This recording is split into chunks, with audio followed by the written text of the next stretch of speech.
देवारावा कहाँ रे देवारावा कहाँ रे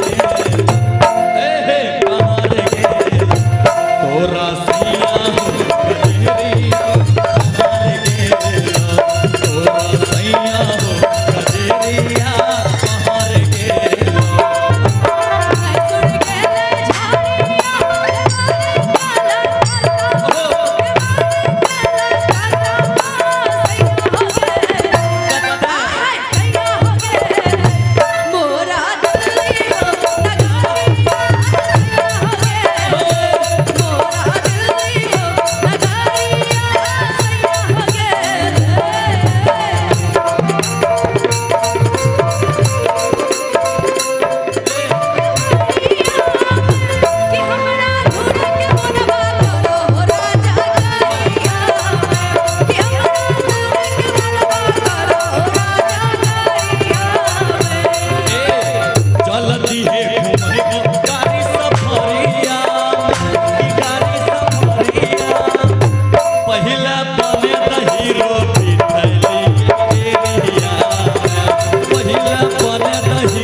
ये मेरे साथ का है, बिना काम के यहाँ कोई नहीं है। नहीं नहीं नहीं, हाँ आप किनके साथ हो उसको मैं नहीं जानता हूँ, बाकी ये लोग मेरे साथ हैं। हाँ सब कहाँ, ये किसके साथ है? हाँ मेरा आदमी है, हाँ दोनों मेरा आदमी है। हाँ ना ना ये दोनों मेरा आदमी है, बाकी कहाँ घर है? किसके साथ आए? चलिए भैया निकलिए, इधर आइए। चलिए भैया, हाँ भैया वही तो। अब हम लोग को कहिए कि म्यूजिशियनों लोग को उतार दे तो करो, उतार दीजिए। नहीं नहीं नहीं, बिल्कुल बिल्कुल सब। हाँ जो बिना काम के हैं आप लोग भैया बैठ जाइए अंदर में, आप लोग बैठ जाइए अंदर में, कोनो बात नहीं, बैठिए ना अंदर में, बैठ व्यवस्था है। हमारे पुलिस प्रशासन लोग भी सेवा में लगे हुए हैं, कृपया उनके भी बातों को मान दे। क्या कि हाँ जाना चाहिए ना कि कहिया ऐलो भैंसुर तोरा, कहिया के देवारावा, कहिया के देवारावा, कहिया रे कि कहिया ऐलो भैंसुर तोरा, कहिया रे देवारावा, कहिया रे देवारावा, कहिया रे ए कहिया रे तोरा सैया कचेरिया, कहिया रे तोरा सैया कचेरिया, कहिया रे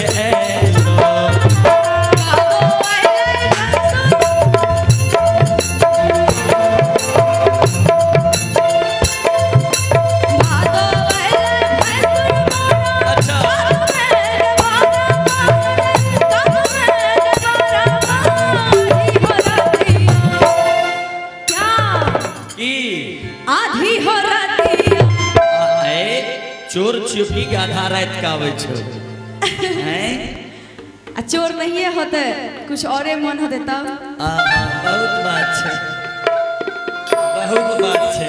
आधी हो रतिया मोरा सैया हो कजरिया, आधी हो रतिया मोरा सैया हो कजरिया, आधी हो रतिया।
तोरा सैया हो